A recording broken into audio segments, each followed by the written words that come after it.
we convinced another person from BBC to come on the show. So this is a repeat, the first brewery we've had on twice. So that's also kind of a big deal. But we have Michael from BBC to join us. How you doing, Michael? Hello. You caught me mid-sip. I know, I love it. Actually, I saw you down in the waiting room, just pick up a beer. I was like, let's drag him in. I love it. How you doing tonight, bud? I'm doing well, and yourself? Man, living the dream. You already said that. I like your snazzy shirt. Looks good. Oh, thanks. We call this brewery formal in the industry. Work shirt and jeans or khakis. I like brewery formal. I don't think I've ever heard that term. That's fantastic. Yeah. Disappointed Phil's not here. I was actually hoping for a big garage door reveal behind him. Let's make a deal kind of thing happening, but alas, it's not to be. There's still time. We'll see what happens. Right? So, Michael, I mean, we know you. Obviously, we're big fans of the brewery, and we've known you for years. But the funny part for me is, I think the same question that we always ask people in the beer industry. I don't think I know about you. True story. What did you, before you were the man, the myth, the legend that we know as Michael Rhodes at Virginia Beer Company? What did you do before that? So, interestingly enough, before I was in beer, I worked in nonprofits. Really? I was the development director for a local nonprofit here in Williamsburg. I did communication, outreach, development, fundraising, and it was great. I did that for 6 years. Loved it. It was great work. It's rewarding work, but compassion fatigue is really a thing in the nonprofit sector. There's a lot of burnout, and it can get tough after a while. And so I was ready for a change, and kind of stumbled into craft beer. A good friend of mine actually had introduced me to beer years ago, craft beer, local craft, and so I'd really grown to love it. And the whole idea of a small neighborhood brewery crafting their own suds, all of that, all the romantic stuff that you would associate with craft beer. Right. That completely bewitched me. And so while I was kind of plotting my next move, I went to work for a local brewery just to kind of fill the gap and decide what my next strategy move was going to be. Was I going to stay in nonprofit? What was I going to do? And what I quickly found out was that I loved it. I absolutely loved the industry. There's something so real and grassroots and down to earth about the local beer scene. But on top of that, I had a particular skill set that I felt was kind of lacking in the industry for a young, small business, which was salesmanship, marketing, and that kind of thing. So I quickly kind of took on the mantle of lots of projects at this brewery. I ended up being their marketing director, worked there for a while, but I knew Robbie and Chris, the co-founders of Virginia Beer Company, from my nonprofit days and during their planning phases for the brewery.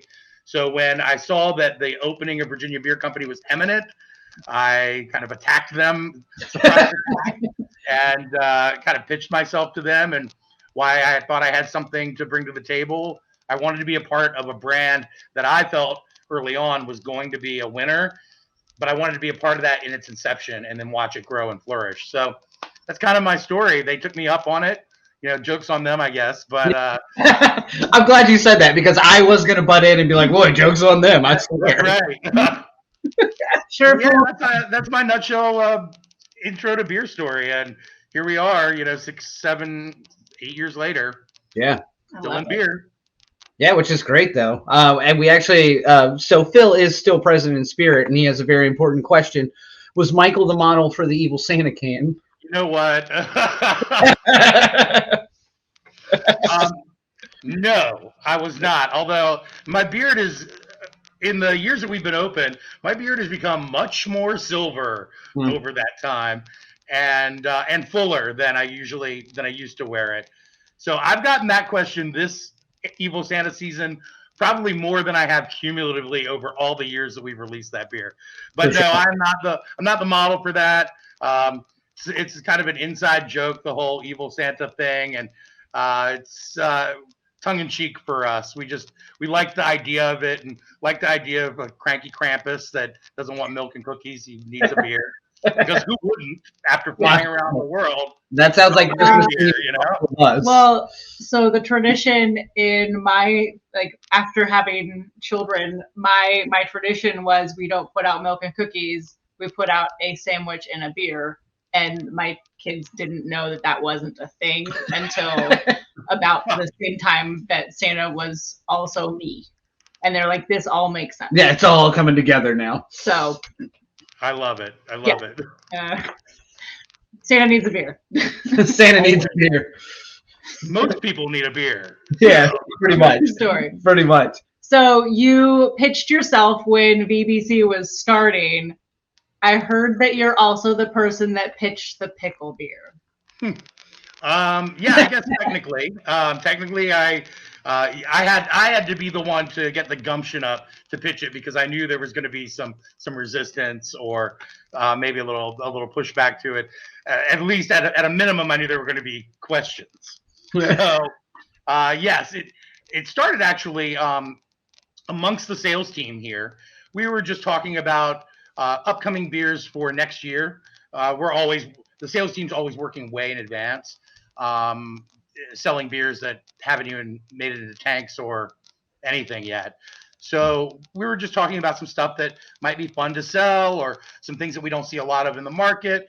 One of the great things about BBC is they really like to open up the creative process to all the voices in the company. So if you've got a good idea, pitch it. That's always kind of been a mantra for us.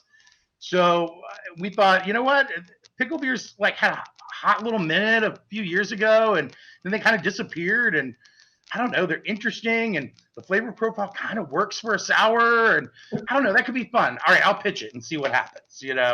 So yeah, I pitched it to the group, and it got all kinds of reactions. But I was gonna say, I know a lot of that group, and I can't imagine the reactions of half the room versus half the room. I'll break it down for you. I'll tell you who was wrong. Yeah, absolutely. I love it. Well, do we want to do pickle trivia? Yeah, so Oh my God. we can do that. So normally we would have some, let's say, trivia or other things about the brewery themselves, but we've had BBC on, so we're going to do pickle.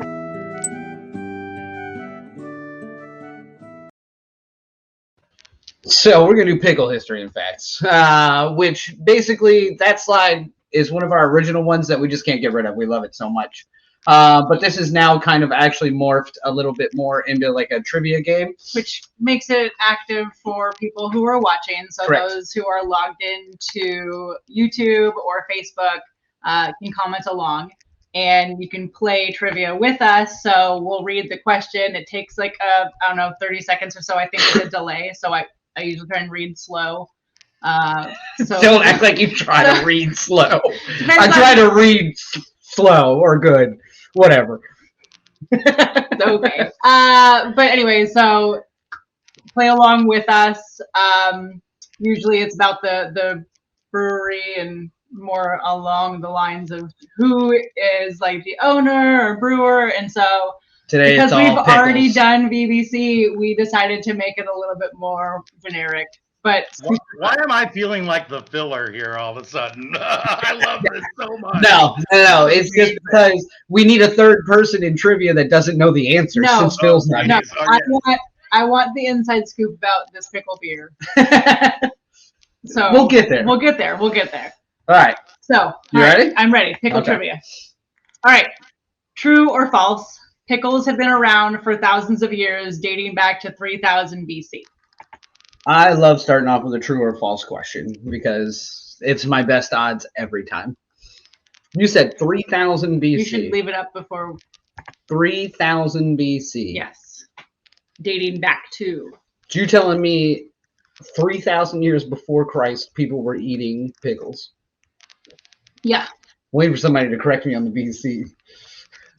I wasn't going to say I anything. know, thank you. Just let it go.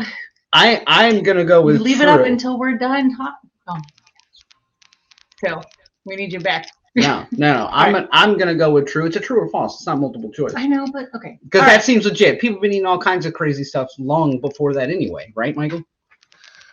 Yeah, I guess. What's your answer? You saying true? I'm gonna say true because, come on, you tell me they weren't growing cucumbers 3,000 years ago, and one of them kind of halfway went bad, and they're like, oh, this is pretty good. Okay, so just to be a contrarian, I'm going to say false. I love it. So it is false. Son of a bitch. The reason why is because I got you guys on the year. So it's dating back to 2030 BC. Oh, that's still way earlier than I thought. Yeah, right. For sure. So they were originating in Mesopotamia. They were brought from their native, cucumbers were brought from their native area of northern India, and then they're pickled in the Tigris Valley. And the word pickle actually comes from a Dutch word and a German word meaning salt and brine. It makes good sense. Yeah. What's your favorite kind of pickle? Dill. Yeah, kosher, dill. I am a Clausen dill pickle. That's it. I mean, I make my own pickles, and they're also delicious, but it's got to be dill, and specifically, if I'm buying it from a store, it is Clausen. That's it. Is this where we break for the sponsor, Clausen Pickles? You see what we're doing there, Michael? We're slowly setting this up. Look, and we're getting some pushback from the community. I'm all kosher. I'm all. Right. I also am a dill pickle fan. It's my favorite, and I do love that particular brand as well. I have a recent fascination with bread and butter pickles, though. Never loved them as a kid, but I love them now. I'm not. I can't remember the last time I tried. I actually don't like pickles themselves. I love the flavor. Okay. Pickle chips, pickle anything that's available, but the pickle itself, I don't enjoy. Why? I don't know. Okay. Oh my God, there's so much innuendo here. And Michael, I can't set this up any better for you. I just. Oh man, I've already restrained myself like 8 or 9 times. I don't know. Every time we've said the word pickle. I'm just giggling back here. Yeah. Oh, this is very specific. Kosher dill refrigerated. That's kosher Clausen. dill refrigerated. Yeah, it's Clausen. You have to have those. Wow. Ones. Okay, that makes sense. They're obviously the best. Everyone says so. Obviously. All right, let's get to this next question. Jeez. All right. Where have pickles made appearances in history? Pick all that apply. So A, the Bible, twice.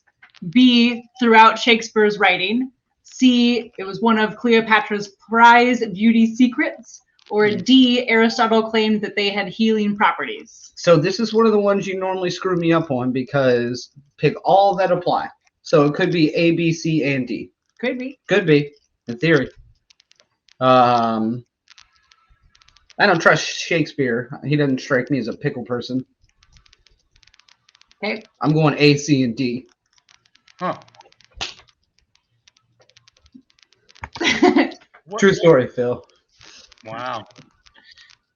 Yeah, I'm thinking that Shakespeare's all about the pickles, actually. I think that's completely legitimate. At least in my fan fiction, you know. That's a different. Well, I was gonna say, not a lot of women on the stage, so let's, you know. So I'm gonna go. You know, I'm going all in on this one. I'm gonna say all of the above. Okay, we're getting some all of the above.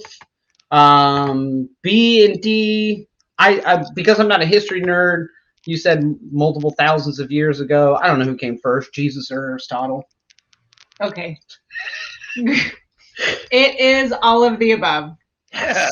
So pickles were mentioned at least twice in the Bible, Numbers 11:5 and Isaiah 1:8. Oh my God, it's one of my favorite verses. I have it's on a bumper sticker on my car. Makes sense. And then they were also known to the ancient Egyptians, and Cleopatra did attribute some of her beauty to the pickles. Aristotle praised their healing effects, and like the Romans imported all sorts of foods, including cucumbers, and they had to be pickled on the journey in with vinegar, oil, brine, and sometimes honey. Anyway, they have been throughout history, and multiple people have liked them. Even old Jefferson, Thomas Jefferson, big fan. You said old Jefferson like y'all are buddies. Old Jefferson. Jeff. Old Jeff. told you, he's my buddy. Yeah, Michael, you're 2 for 2. Yeah. I love it. I love it. You are not doing poorly at all, which I would have expected. I mean, I'm used to having to like throw these things for Daniel. We have to like make him feel good once in a while. So Thank you. I'll throw the next one for you. Thank you. I really appreciate that. It's honestly the only reason our friendship works. That's right. All right, next question. All right, true or false? Athletes drink pickle juice as an ultimate hydration remedy to relieve muscle cramps. That's true. Yeah, and I want it to be true only for the visual of like Michael Jordan having the flu game and running off like camera and just downing pickle juice. Okay. Yeah. But yes, I do believe that is true as well. Okay, well, facts is technically wrong. It's true or false. So good. Everyone knows the answer to this one then. Yes. Right? It is true. Actually, I have 10 benefits of drinking pickle juice. I'm going to go through them real fast. Holy shit. I know. So they soothe muscle cramps because the vinegar actually is supposed to help like block nerve That's like, not fast at all. We're still on number one. Helps you stay hydrated because it's got sodium and potassium. It's a fat-free recovery aid. It's only got a few calories. If you have pickles on hand, it's free. It's not really a health thing, but that's just exciting. If you have pickles on hand, it's free? Right, pickle juice, it comes with your pickles. You bought the pickles, the juice is free. Like, oh, I get extra juice. 5, there's a bunch of antioxidants. It's got a lot of vitamin C and E. Vinegar actually is supposed to help support weight loss. Sure. It helps control your blood sugar levels. So if you drink vinegar, spoken like a true champ, Robbie. Yeah. Hungover people also use this trick. It's a hangover remedy, but it's hydration. Anyway, it boosts your gut health because it's fermented. Dill is supposed to help lower your cholesterol, and then apparently it's also supposed to sweeten your breath because dill and vinegar have antibacterial properties, and so it kills the bad breath like germs in your mouth. Interesting. Yeah. So. All right, so we're on question 4, which for those of you who are familiar with the show means we finally get to open this beer on our end of things and are we just opening one have a sip or two of it as we go through the next couple of questions. Doing this. So if you guys follow us on Untapped, which is our primary area where we check in beers for the show, it's a nice, easy way for us to keep track of all the beers that we've had. But obviously all our individual Untapped handles are on there as well. So if you do follow us, you'll probably know that Tiffany and I spend a lot of time at Virginia Beer Company, and we have both had this beer already. So we are slightly biased. Monday. But we will get into why we like it shortly. But now we're just going to have it while we go through the next couple of questions. I already switched the thing. Oh, thank you. All right. Question 4. I lost count. Yes. All right.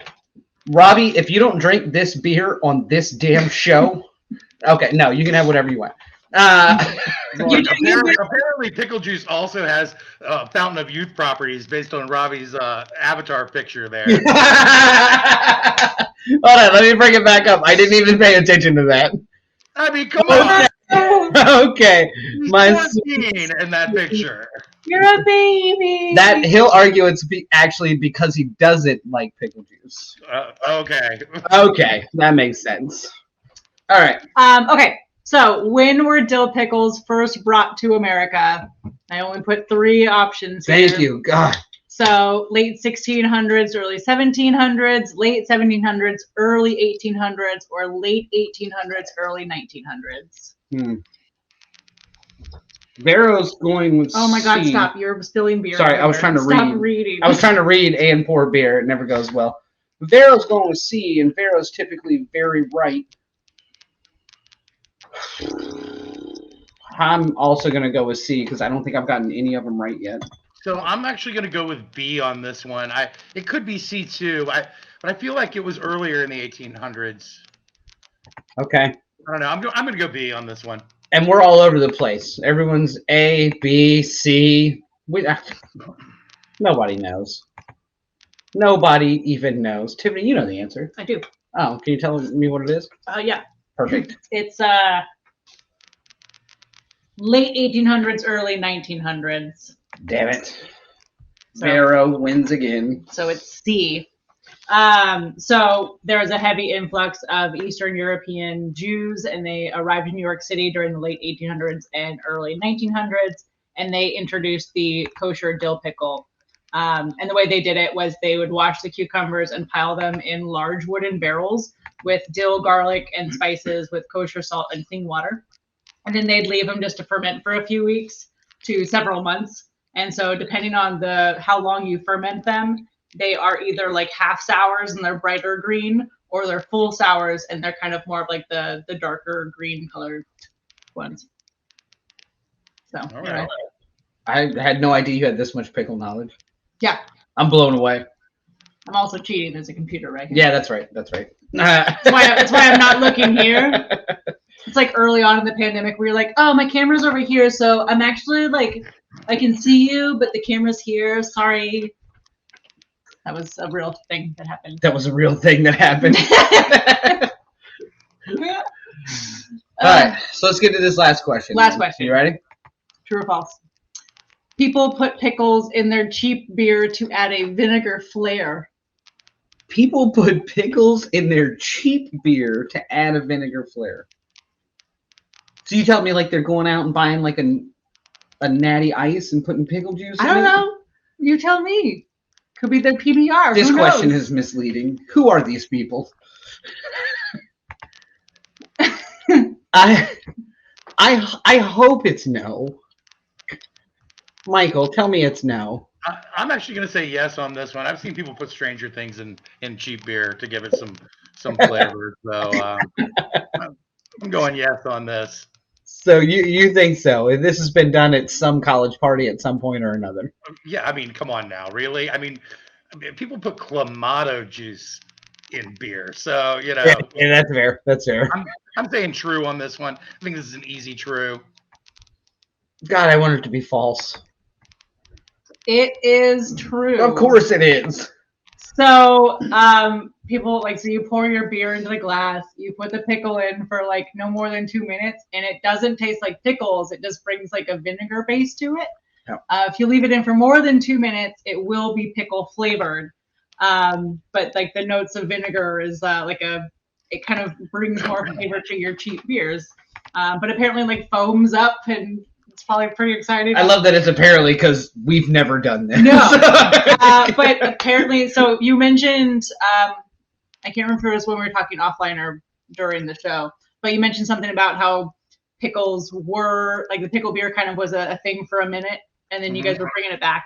Yeah. So back in 2017, Esquire wrote a whole story about why it works. And so basically the vinegar and the salt and the pickle complement the flavor of the beer. And actually makes it a better experience, apparently. So, also, it's a big thing in the Midwest. Oh, that makes sense. They, it's a simple way to spice up their lag life. Lager life. Yeah, lager life. That's a tough one, actually. I say my A is weird. I don't know. I'm from California, but that's a weird vowel. That is a weird one. Sometimes I sound like I'm from New York. Like bagels. I say bagels weird, but that's not New York. I don't know. You do say it weird. Yeah. But yeah, anyway, you can also use other fermented things like olives, just the vinegar, like the brine. Just drink a good beer. Like, I hate to go out on a limb here, but yeah, you're buying a beer somewhere and actually putting things into it while you're waiting for it to get better, you're getting beer at the wrong place. I'm going to go out on a limb there. Robbie changed his profile. I know he did. That's funny. All right. Let's talk about this beer. Yes. This beer is important for a lot of different reasons. I think, like we had talked about earlier, and you have more insight to this than anybody, this is probably the most controversial in-house beer that you guys have dealt with. Absolutely. Far and away, the most polarizing, the most controversial. People that were over the moon excited about the idea of it, and people that were absolutely not. I will quit if we do this beer. Yeah, I mean, it was crazy. Yeah, like all things that we do here, you know, one day when you guys have me on a real show, when we talk about important matters, I'm going to break down the whole beer name label process for you. But this pickle thing kind of exemplifies all of this God. here in the company. Michael. It was wild. It was wild to me. Robbie, our co-founder, cannot stand pickles. Like, it's been an ongoing joke.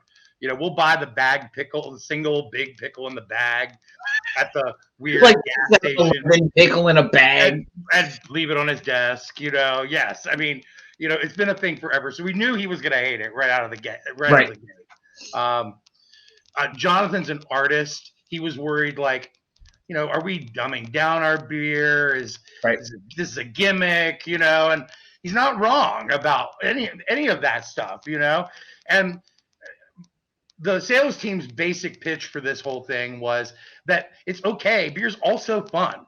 Mm-hmm. You know, it doesn't detract from the really important, great, sophisticated stuff that we're brewing to also be a little playful and have some fun. So ultimately, the thought process won out. And I think primarily because we're lucky enough to have this 2 brew house system at BBC. You know, we have our big production brewery that brews all of the larger scale beers, but we have a 5-barrel system that's been our pilot batch brew house since we opened. And frankly, most of the beers that you drink other than core beers out in the world that make their way to larger scale releases started life as a 5-barrel beer just here in the tap room. Yep. So we thought, you know what, what's the risk? It's kind of fun. It was fun that it was so polarizing and controversial internally. We were like, you know what, let's do it. Let's try and do it really well. And let's see what the public thinks about it and see if that polarization carries through. Yeah, and I thought it was interesting too that that you guys released. So we found out about this beer a little early, and then we obviously showed up for when it came out as well because we were excited about it. Because we'd already had it. It was so good. But then we also, I didn't realize until we got to the brewery that day that you guys released the base as well. No, and then we not that. Well, I mean. Oh, you didn't listen. Right, yeah, I didn't listen. That was a thing we had heard. Yeah, but that was kind of fun too because it was like you can have your cake and eat it too. Like here's the base of the beer. Now here's when we added all the pickle juice and changed it a little bit. Yeah. And if you don't like this one, I bet you'll like this one. The base goza was also a solid base. Mm-hmm. It was good. It was really good. It was a solid beer, and that got a really great response. But you're right. And again, I think as like fun and frivolous as people might think a pickle beer is, that alone, just having the base goes side by side, automatically elevates the beer because it gives you a chance to really test your palate. You know, it's like, okay, the bulk of this beer is this base goza. Here's what happened when we pickled it. We can pickle that. So exactly. So who actually won out within the brewery then? What's the final tally on who likes it and who doesn't like it? You don't have to name names, but 60-40, 70-30. Actually, I don't know. I this is anecdotal because I actually have not polled the whole staff on this, but I think that the liking the beer outwon the not liking the beer. And I say that mainly because we had some converts. We had some people that were definitely doubting Thomas's through this whole process who came on board after trying the beer and liked it so much. So I'll cautiously say that I think liking the beer won out in the end. And I think they're right. I love it. So I think it's a beautiful example of what a fun beer like that can be. Now, and I also like, so you've been there for like prior to even the inception of the business. So is this your most fun beer that you can remember? Mainly because of some of the background, some of everything that went on with it. I mean, I remember when we reached out for you to be on the show, you even texted me back and you said, I had to go find a can of it because it had already sold out. Like we didn't have it anymore.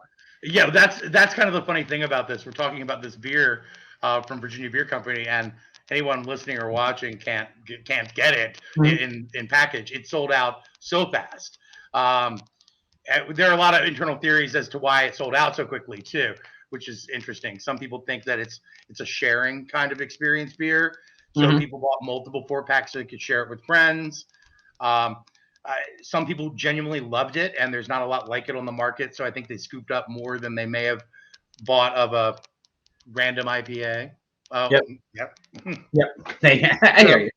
Yeah, I think there are lots of reasons, but yes, it sold out very quickly, and of course we love that. It means it struck a chord with someone in a positive way, and or multiple someones. So that's really cool. I had to call in some favors to get this You single. should have told me. I still have like.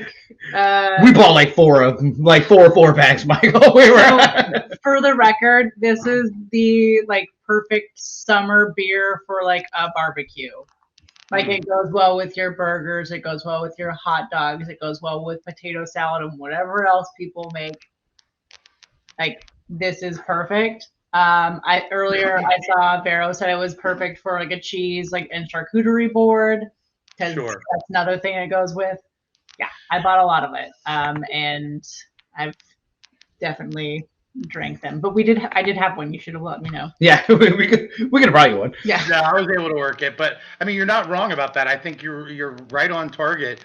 I love this beer too. I think it strikes the right balance for me. A pickle beer could easily just be straight up pickle juice, just brine, and I think that was maybe concerning the production team a little more. They were like, that's so boring, and what low hanging fruit and lowest common denominator is that?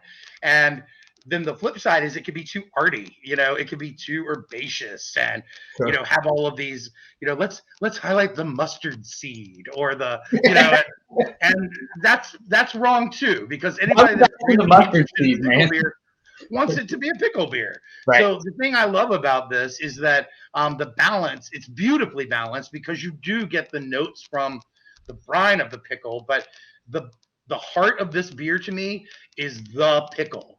It's the snap of that pickle and the cucumber that I think really tie this whole thing together and elevate it to something more than just a frivolous, fun one-off. So I do really like this beer. We were testing because we got a new camera for when we do like shoots off site.